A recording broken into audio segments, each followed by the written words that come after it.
Dropkick Discussions. We bring you all the news that's fit to print about wrestlings. I am still kind of not over that. My name is Tara.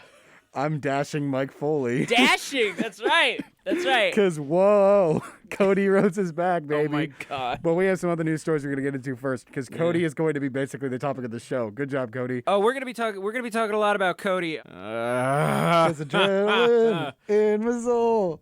Oh, Honestly, Cody's in WWE. honestly, you can't say that he hasn't had some great theme songs, though. He has. He absolutely has. But You know what I just listened to by Down Straight? We'll get into the news in a minute. what? Buddy Matthews has a Down Straight song. It's actually pretty good. Okay. I'll play it to you after. Okay. Yeah. So what do you want to cover first? You want to cover Mania, Stand and Deliver, or ROH Supercard? I feel like we go Stand and Deliver, we go ROH, and then we go Mania. How do you feel about that? I like that. So I actually watched Stand and Deliver, and I really enjoyed it. I caught some pieces. It looked like everything was cool. I did miss, probably will be my favorite matches. I will be watching it back this weekend with night one of Mania, because I missed both of those. So the results from Stand and Deliver NXT were Raquel Gonzalez and Dakota Kai beat Toxic Attraction for the NXT Women's Tag Titles, the mid-card titles that don't get enough time. Carmelo Hayes losing his title to Cameron Grimes for the NXT North America Championship in a ladder match, and that's the perfect call. Tommaso Ciampa versus Tony D'Angelo. Tony D'Angelo won, and Ciampa got hugged by his dad, Triple H. His father. Mandy Rose versus Cora Jade versus Io Shirai versus Kaylee Ray.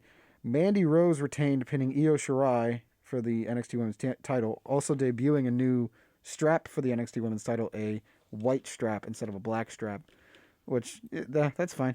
Sure. Oh, It's whatevs. They got to stick with the branding. I get it. All the women's titles have white. Do they? Yeah. I never really thought of The that. Raw Women's, the SmackDown Women's, the Women's Tag, the NXT Women's Tag, and now the NXT Women's Championship. That was the last holdout. Got it. I don't hate it, though. I think it's like a nice differentiate, because the NXT Women's and the NXT Men's look very similar. So I get it. That's fair. Imperium, MSK, and the Creed brothers. MSK walked away with their second NXT Tag Title Championship victory. And LA Knight versus Gunther. Gunther won. Exactly as you predicted. Yes, I love LA Knight, but Gunther was winning that. There was no doubt in my mind. I predicted most of this card. You did. The only one that threw me was the ladder match and Mandy Rose and this one here. Dolph Ziggler versus Braun Breaker. I was right about this one. You were. Dolph retained the title. Ziggles retained. Uncle Ziggles retained with the help of of Uncle Bobby. Uncle Bobby. A glorious Bobby Roode. That man built like a rectangle. He's Triple H's son. He's built like a shape in a geometry textbook. He's built. There's some sharp angles. So you said you got clips of this. What did you think? I saw some of the women's match, and that was really cool. Like, people were flying in this. It was so cool. Yeah. A lot of the matches were all fast-paced, at least the ones I watched. I tuned in at the end of Angelo Breaker, end of Angelo Ciampa. So I had lost about 3 matches. I lost the women's tag titles, the regular tag titles, and the ladder match, and Ciampa and D'Angelo. So I only saw the last 3. But I really liked them. I think the only one that's weak for me was Breaker Ziggler, but that's because I was half paying attention. Fair enough. Everything that I saw looked really cool. Mm-hmm. Good for NXT, man. I'm really happy with the new NXT North American champion. Cameron Grimes, man, for those of you who don't know, went under the name of Trevor Lee. He is by far one of the best baby faces they have right now. He's just goofy, and I love him. Fair enough. I was really worried because a while ago, he used to have a lot longer hair, a longer beard, and there was rumor that Vince was going to give him a haircut, and I was like, oh, no, Vince. No, please. No, please. But they kept him mostly the same. That's good. Which I enjoy. Yeah. He just has a soccer mom cut now. So, closing thoughts on Stand and Deliver. Honestly, I'd rate the show from what I saw. I have to watch it back, but I'm going to rate it I want to say a solid 3.5 out of 5. I would co-sign that to the letter. I feel like there was some great stuff and there was some poor booking decisions. But overall, a good show. It was entertaining. It's one of those shows where sports entertaining. It was sports entertaining. The whole weekend was sports entertaining. It's like one of those shows where I can show my friends where Cody keeps using the W word. Man's gonna get in trouble. Wumbo. Yeah. Wumbology. The study of Wumbo. It's first grade, Vince. But yeah, no, I'd say 3.5. Yeah. That was solid. It was a solid outing. It's a good... Basically, if you want to introduce your friends to NXT, this is what you do. You show them that pay-per-view. You want to do ROH? I'll bring up ROH. And then Supercard of Honor. Yeah. So, as you know, if you've been keeping up with what's happening with ROH, they shut down for a hot minute, and then Tony Khan came back and was like, what up, though? I'm buying this company, and we're going to make it part of the same canon as AEW. Mm-hmm. And the Friday before Mania weekend, they had their first pay-per-view under the new ownership, right? Yeah. Supercard of Honor. So let's talk about it. Let's get into it, right? Mm-hmm. We got Colt Cabana defeating Blake Christian. We got AQA defeating Miranda Ali's Aqua, I guess. I don't know. It's in capital letters. Look, I confuse easily. Mm-hmm. Gates of Agony with Tully Blanchard defeating the Shinobi Shadow Squad. Mm-hmm. Dalton Castle defeating Joe Hendry. Swerve Strickland defeating Alex Zane. That was the one I saw the most of, and my God, that was good. It usually is. Swerve is one of the best working right now. Anybody who gets to see him work live in person is going to be amazed. That's right. He's one of my he's favorites. Phenomenal. Agreed. 100% When agreed. he, I've told you this before, but when he was fighting for the NXT Cruiserweight title, he was those. I would always tune in for those matches. Absolutely. He's one of the best. And then we got Brian Cage again with Tully Blanchard. Oh yeah, the return of the man who wanted Return to of the leave. Machine. Who better? Who better? Defeating Ninja Mac. We had Jay Lethal defeat Lee Moriarty. Good for Jay Lethal. And then didn't Lethal turn heel? I believe he did. I believe he was like, man, I don't like you guys, and then attacked them. Mercedes Martinez defeated Willow Nightingale, as predicted. Yes, and she's now the interim champion because they didn't want to bring in Parazzo for some reason. FTR defeated the Briscoe brothers. Excellent. So you see some of the things from that match. That match was killer. Oh, that is probably one of those matches I need to go back and watch because it sounds amazing. From what I saw, it really was. Some of the best tag teams in the world right now going at it. Absolutely. Absolutely. And we had Minoru Suzuki defeating Rhett Titus. The madman himself. We had Wheeler Yuta defeating Josh Woods. And then getting signed. Finally. And then we had Joshua Gresham defeating Bandito and Chavo Guerrero Jr. And Samoa Joe made his return as ROH / All Elite. Yep. And is now part of the AEW Ring of Honor universe. Yep. Which is money. So cool. Money. Cash money. It's perfect. Samoa Joe. If you don't know, if you don't know who Samoa Joe is, you should find out. Oh, You're going to find out. My roommate, who barely knows enough about wrestling, loves when Joe walks away from the guy who's trying to do a backflip. The greatest no-sell in the business. It's just such a great spot. It is. Samoa Joe is one of those guys who should have been world. He's like Piper. He should have been world champion in WWE, but he wasn't. Yeah. Now he's taking his business elsewhere. Yeah, that's the benefit. Although Piper was never world champion in general. That's true. Which is a shame because he's one of those great heels that should have been. Yeah. So overall, I'm not sure I've watched enough of the ROH event because Friday, I had a lot of things going on. Yeah, I didn't watch it in general either. But from what I saw, I would also say this is a solid. I would introduce somebody to wrestling by showing them this. The Bucks showed up as well. The Bucks showed up because of course they did. Of course, I don't mind it. Bam. You ever see the video? It's not the video. You ever see the picture of? It's like how to tell the Young Bucks apart, and it's like it's two pictures. It's like Matt. Beautiful eyes, beautiful chest, beautiful hips, beautiful complimenting him all over, right? Yeah. And then it's just the next one is just Nick. No, I haven't. It's very funny. I feel like that's just the best way. I like Nick though. No shade. Nick in singles matches is one of the best. They're both amazing. They're worth the hype. Danielson versus Nick Jackson was absolute money, and they gave it away on Rampage. I loved Danielson's run until he turned heel, which he never was officially a heel or a face, but he's just kind of a lunatic. He's just a madman. Also, Yuta getting signed gives good news that he might be joining the Blackpool Combat Club. Yes. And winning the Pure Championship just gives it even more credibility. And also, please remember, this now means that anybody on either of the two rosters are fair game to fight each other. Not that AEW's been doing exclusivity deals. No, but at the same time, I'm kind of curious who they're going to shift over to ROH and who they're not. Sorry to cut you off. No, I cut you off too, so it balances out. Yeah, but they have this huge roster, right? Mm-hmm.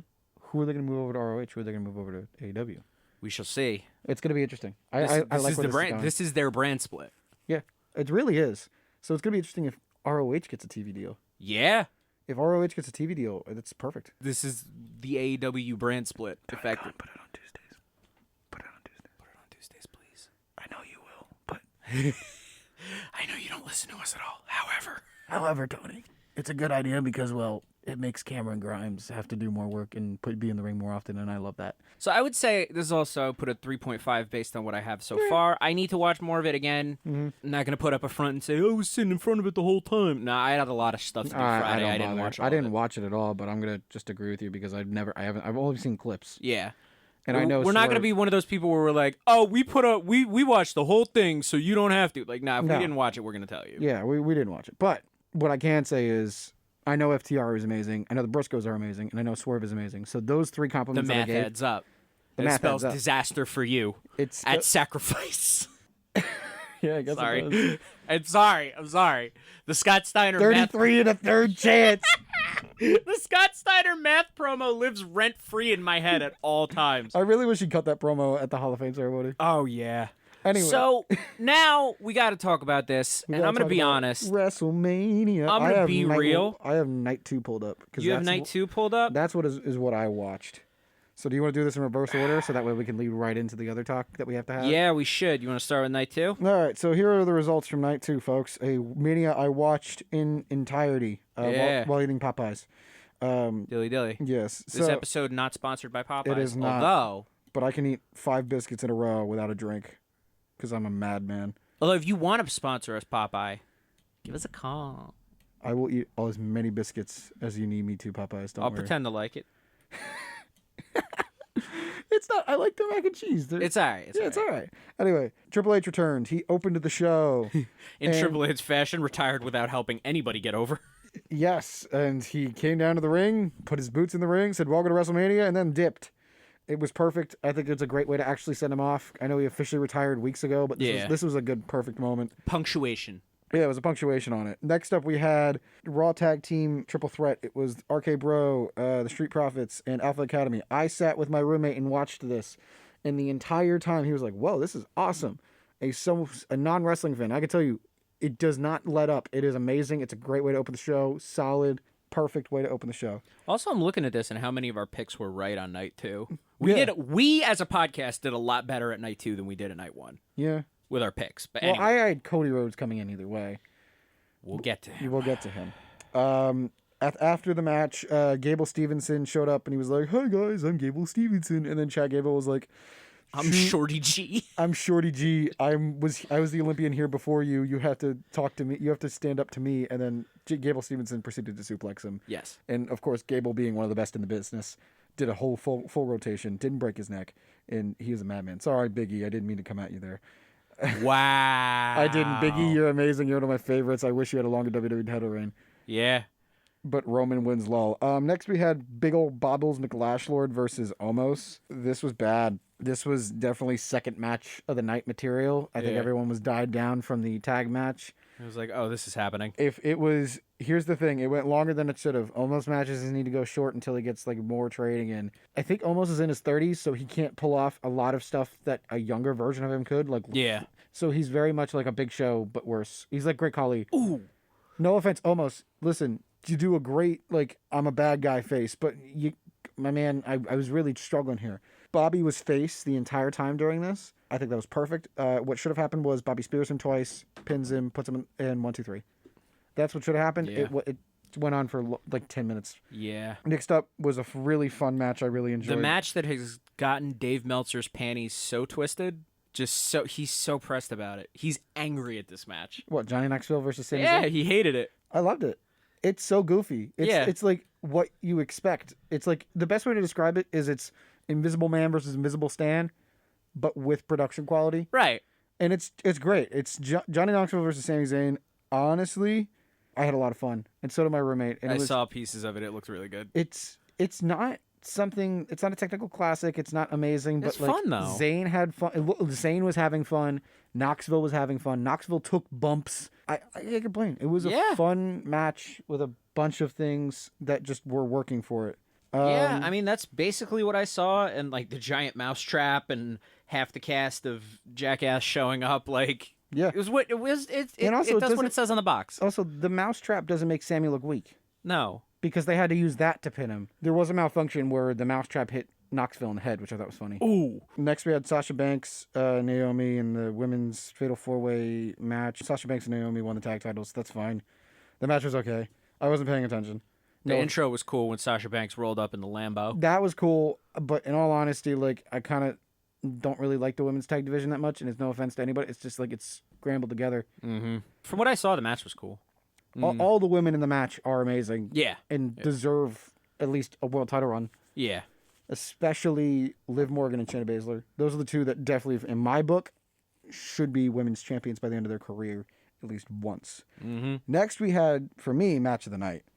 Edge versus AJ Styles. I could see that. So, I could see that. Edge versus AJ Styles was not super fast paced. It was very slow, very technical, which I liked. Edge debuted his new entrance and new character perfectly. It was great. And then you had the great formation of Edge's new faction where Damian Priest showed up at the end and was like, "Hey, AJ, you're smelly." And AJ was like, "What do you mean?" And then he got speared out of a phenomenal forum. That was great. Yeah. That was perfect. What happened next, however? Next was Sheamus and Ridge Holland with Butch versus the New Day. The New Day came out in Big E-inspired gear. This was meant to be a lot longer, according to sources, and it was cut short for time, and it was a squash match, and I hated it. If it was literally Kofi Kingston hits Ridge Holland with the Trouble in Paradise, and Xavier Woods take care of Sheamus and Butch, 1, 2, 3, easy peasy, I'd be okay with that. But instead, they chose the heels to win with, I think, Sheamus picking up the pin, which is fine. If Holland picked up the pin, I'd be more mad. Either way, the decision to have the New Day lose after what happened was kind of baffling. It didn't make any sense. It's clear that was the plan from the start, and they didn't want to change it last minute. But, like, you should have. Sometimes you need to change things last minute. That was 1,000% needed to be changed. So that was just baffling to me. Taker came out again and said, "Peace out, everybody." Whatever, deuces. Pat McAfee versus Austin Theory was a match. It certainly was a match. Now, I was telling you this earlier, I think then off air. Austin Theory, he's great. Yeah, he is. He is by far one of those guys that I'm going to keep watching. Just to see how it goes. And it looks like he's going to win the U.S. title soon. Yeah, no, what the stuff I saw from the match itself was it was good. McAfee can go to an extent, and Theory can go to an extent. They were both put in the biggest stage. And then Vince McMahon was like, "Hey, McAfee, you want to have a match?" Cody's night 1, I'm night 2, baby. And Vince McMahon defeated Pat McAfee in a really, really, really bad match. And then Stone Cold came out again. And cracked open a cold one with Vince McMahon, and then was like, "All right, I'm going to stun Austin Theory." And Austin Theory sold that stunner like a champ. Austin Theory, you, my man, are one of my favorites right now. Please keep it up. And then Vince McMahon sold the gut kick too well and didn't even sell the stunner part of the finisher. He just kind of went down in a heap of old. And then, you know what? I'm going to praise McAfee too. McAfee took a stunner, rolled to the outside of the ring, still had the cold one in his hand, and was pouring it into his mouth as he was stunned. You know what? I respect you, Pat McAfee. You had probably one of the best nights for me. Why we keep dusting off Stone Cold Steve Austin knowing who he is beyond me, but whatever. Whatever. You know what? Then we had the disappointing Brock versus Roman 5 Electric Boogaloo. Look at me being wrong. Look at me being wrong about the main event of WrestleMania. You were right. Yeah.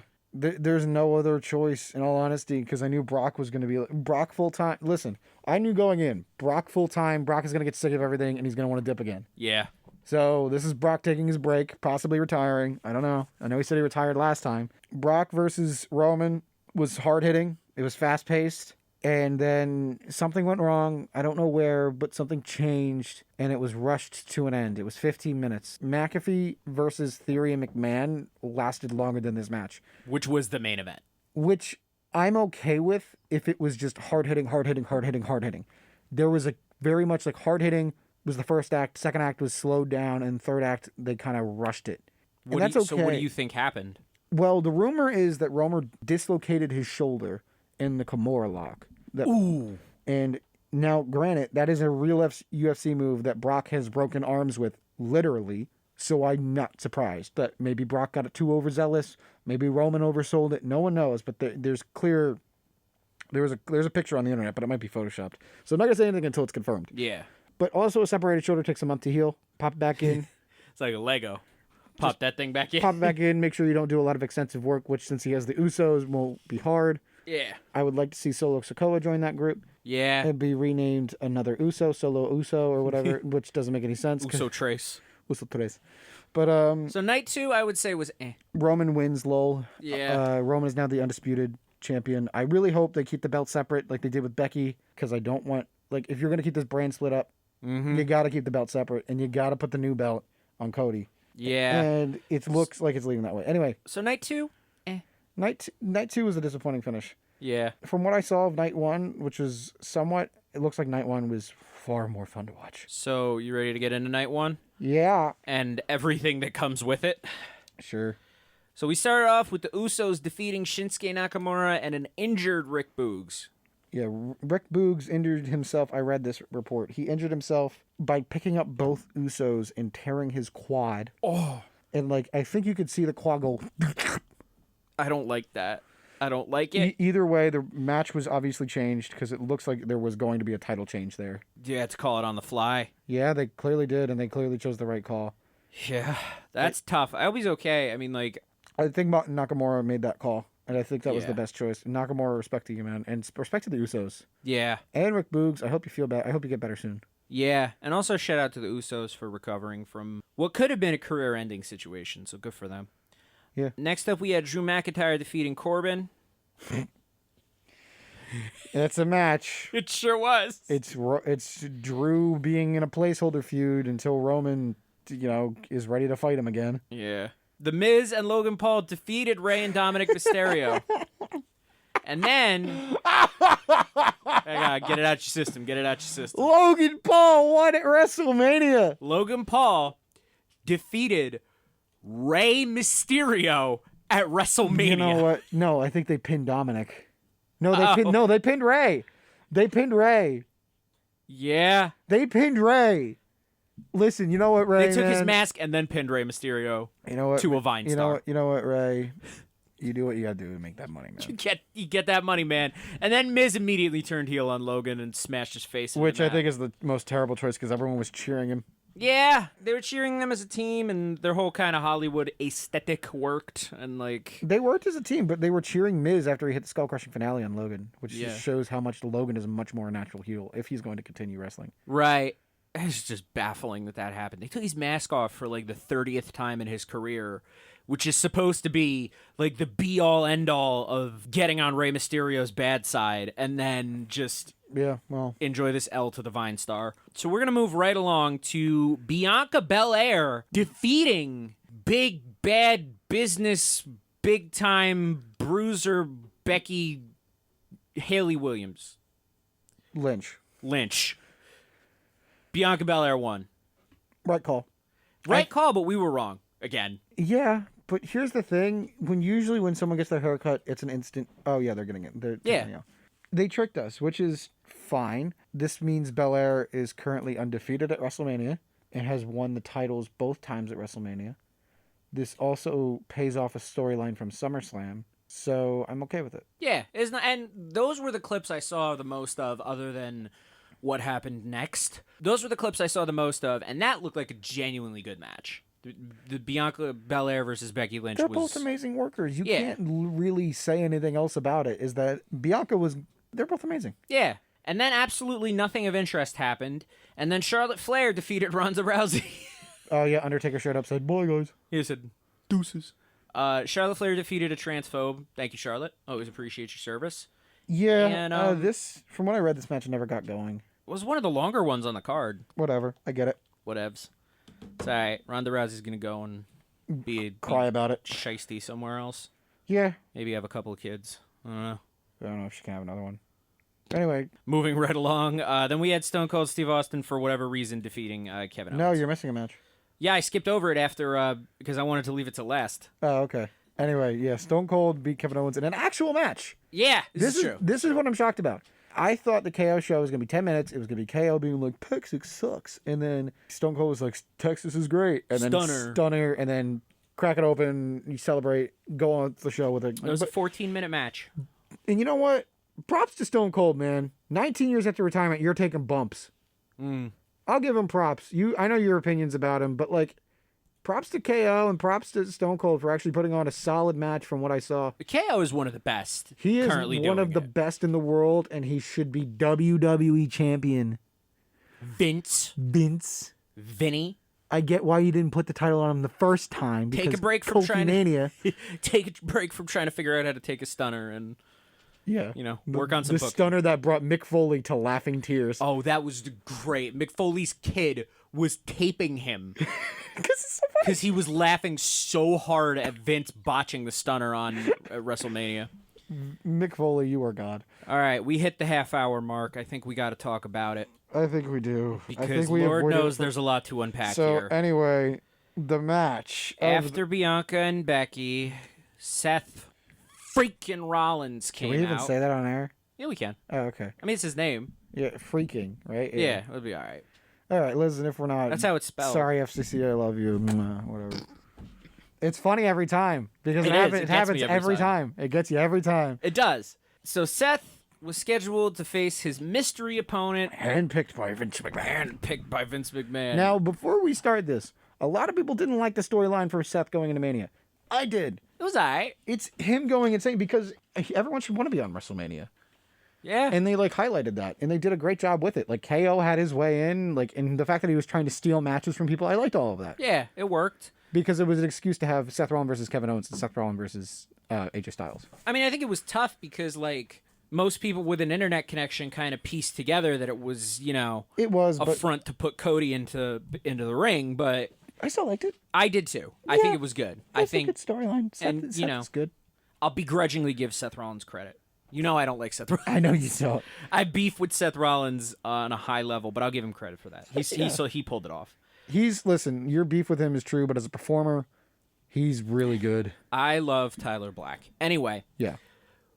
And then. Adrenaline in my soul. I'm back in WWE, you fools. His mystery opponent was revealed. The American Nightmare, Cody Rhodes. Now, I liked how they introduced him. I liked the waiting. I liked making Seth wait, and then it was like, Yeah. Okay, who is it? And then Cody comes out from the bottom of the stage. Yeah. I liked all that. And effectively his AEW entrance. Yeah. So where do we start with this? Because this is now the fourth week that we have had to spend time talking about Cody. I know and his you're moves. tired of it, but hopefully we can be done with it soon. I am tired of it. I don't want to keep talking about the same thing because look, it finally happened. It happened, and the reaction has been interesting. Not as what we expected. No. But still interesting. The match itself, I heard, was amazing. I heard it was a 5-star classic. He acknowledged Stardust in the match. That's okay. He should, because it's that's how I left the company. Yeah. Seth and Cody one-on-one is money because they're both amazing workers and deserve the spotlight, and they got it. They got the full time, too. That was a 21-minute match, almost 22. Exactly, which is perfect timing for them. Cody matches is the longest match on the card that night. And it was Cody matches should be a little longer because he does have a slower paced style. Yeah. And Seth adapted well, and you know what? Props to the both of them. They put on a great match. And it was probably a lot of people are calling it match of the night. I would agree. I might put the women's match as match of the night, honestly. But yeah, everyone has their own opinion. But the hype was unreal for this. And all right. So let's talk about it, right? Okay. All right, folks. Now it's time for me and Tara to talk about Cody Rhodes for the 4th week in a row. Grab a seat. Grab some popcorn. Here we go. Grab your drink of choice. So, what are your opinions on him being back now? Well, having it made officially official. I'm gonna tell you like this. I do want to cover one other news story. And we have we got time. Yeah. But I want to talk about this because at the end of the day, right? Mm-hmm. The big picture is AEW is going to be fine. Yep. WWE is going to be fine. Yep. Cody's going to be fine. Yep. The Bucks are going to be fine. Yep. Life goes on. It is just one guy moving to do his job from one company to another, like people do every day. Exactly. And if he's happy, and this is what he actually wants, good for him. Yeah. Now, why some people feel weird is also valid. It's because he spent the last 6 years. Right. Because Cody, I don't even think it's about him, right? Like, there's been... I tried to sum this up the other day on our Twitter, and I don't think I did because there's too much to say. But the reason AEW exists, and the reason that a lot of other wrestling companies that are not WWE have had a chance and had a foothold, is because a lot of people don't see themselves in the WWE product. A lot. You lost a lot of people in the early 2000s and in the early 2010s because they did not see themselves in the product that WWE was putting out. They were not entertained. They didn't see themselves in it. They didn't enjoy it. And that left room for a movement that led to AEW. Yeah. The problem is that Cody, because he was out of WWE almost by chance at the same time that this movement was happening, Like, it was perfect timing. put himself as the face of that movement. Yep. And now it seems like he's gone back on his word. Yeah. Which to a degree is true. He has. AEW for life was a lie. Okay? This is where he wants to, end his career and all that was a lie. Yeah. But that said, I think the disappointment comes more from that a lot of people came back because of AEW. How many people have you talked to that, people came back to enjoying TV wrestling because of AEW? My dad did. My dad turned it off when I stopped watching it, and I came back to it around the time of AEW's launch. And now those people feel like they got played for marks. Yeah, because they were. In a way, but they also weren't, right? Business, that's how business works, right? Like, a niche popped up that wasn't being filled, and AEW filled it. That's okay. Yeah. Cody doesn't have to work there. Yeah. But I get why people are salty, and I get why I do not understand being mad enough to burn your American Nightmare shirt in your yard. That was kind of weird. Yeah, their money, they can do what they want. Yeah, but it's just it is what it is, but I get why people are, feel some type of negative way because there is an emotional investment. You know what I mean? Like, you got back into something that you thought you wouldn't enjoy again, and now one of the big reasons that you got back into it says, nah, you were stupid for believing in me. You were stupid for believing in this movement. That's what it feels like. Is that true? No, not at all. Objectively, no, it's not true. Cody never said that. Cody never even meant that. But that's what it feels like. Yeah. And so people are allowed to feel that way. Exactly. Because he did spend, let's clarify, because I said this to you earlier, he spent 10 years in the WWE system. He left his 16-year career. He spent 6 years outside of it, trash-talking WWE, saying he'll never go back, he'll never go back, he'll never go back. Now, from the reports that have been read, there was a personal issue between him and Tony Khan, and he couldn't move past it. So he left. And I get it. I genuinely understand. Sometimes you just can't move past things. And I get business is business. And he did what every other person that's returned to WWE has done. He proved himself to be a viable, marketable product. He went from undesirable to undeniable. Right. Literally, that is the one truth about Cody. He had a journey. And you know what? I respect his choice. I don't feel stupid for believing in him because I didn't follow him for those years. I just joined back in. But I wasn't surprised either because it was the company that raised him basically into wrestling. And, there's also stuff outside of that too, right? Like, WWE still has all the rights to his father's material. Yes. And he's said that he wants to do more I'm going to use the wrong word, but documentary type stuff about Dusty. He's producing his dad's documentary on WWE Legends for A&E. Right, which to do that, you need to be with the company that has their rights, yes. Right? And also, I'm going to call it spade a spade here. This is not me hating Cody. You could say this is me hating on Cody. This is not me hating on Cody. No. AEW grew past Cody Rhodes. Yeah. The championship contention in AEW, the talent that's working in AEW is better than Cody. On the mic and in the ring. So if you're going to hold your breath waiting to be the top guy in the company that you created, but the talent is better, you're going to be holding your breath for a long time. And Cody is not the type of guy to wait that long. And to, be okay being second best to people like Danielson, people like CM Punk, people like all the people that AEW has been building up. He's not on the same level. He can be the top guy in WWE. He can't be the top guy in AEW. My only argument is he was still one of the best in AEW. He was the top of the mid-card for a while, and I think he wanted to move up. And I think he couldn't because they populated their main event division with Danielson, Punk, Cole, Moxley for a while still. There were too many guys in the main event. And he couldn't fit that spot. And he wasn't content being a mid-carder. And he wasn't wanting to change either. Let's clarify. Yeah. He refused to turn heel. He wanted to be the good guy, like the guy that jumped off the cage onto Wardlow, which was cool. He wanted to be like his dad, the over babyface that never turned heel, because Dusty never turned heel, I don't think. No, he didn't. Exactly. He wants to be just like his dad. And I'm sorry, but you can't just be like your dad, where this is not the 80s anymore. Yeah. And also, your dad had an opposite almost his whole career. Several. He worked hard. And he had Ric Flair as his counter. Yeah. Who was Cody's counter in AEW? There wasn't any. I mean, there was the feud with MJF, but even then, MJF was the best part of that. The only one that was the counter was MJF. Yeah. And they're not pulling the trigger on Max anytime soon. I think they will sooner rather than later. I think after he finishes his feud with Wardlow at Double or Nothing, that's when they're going to pull the trigger on him. But as of right now, Cody didn't want to wait that long. Cody was tired. Cody clearly wanted the world title. Clearly wanted to be the guy. But they weren't giving him that opportunity. As a babyface, the way he wanted to be.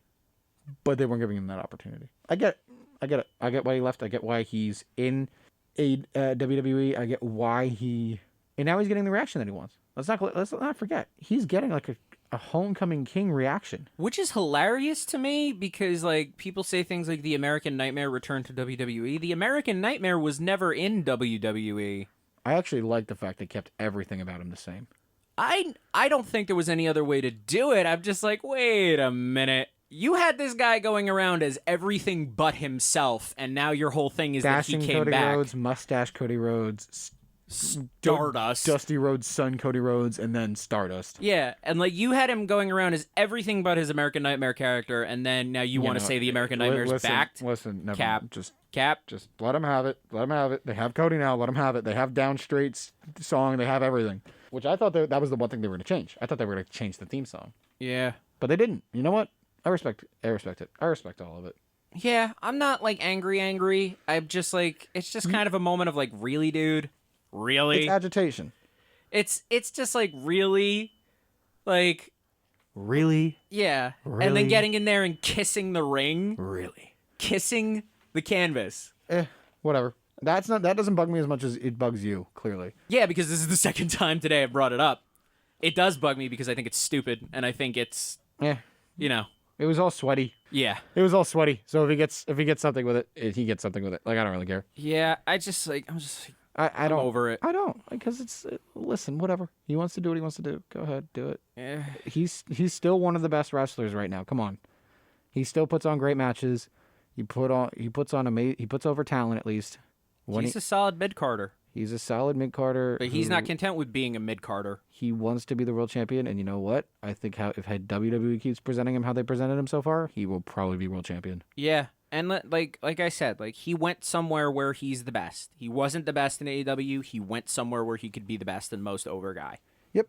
And if that's your angle, good for him. Yeah. And you know what? Like I said, end of the day, talk smack in fun. It's just a guy moving from one place to the other, and life goes on. All of these companies will be fine. All of these talents will be fine. They will. Don't get angry. Just, take it for what it is. Just take it for what it is. It is what it is. So now, do we have anything else to say about the blonde one? Nope.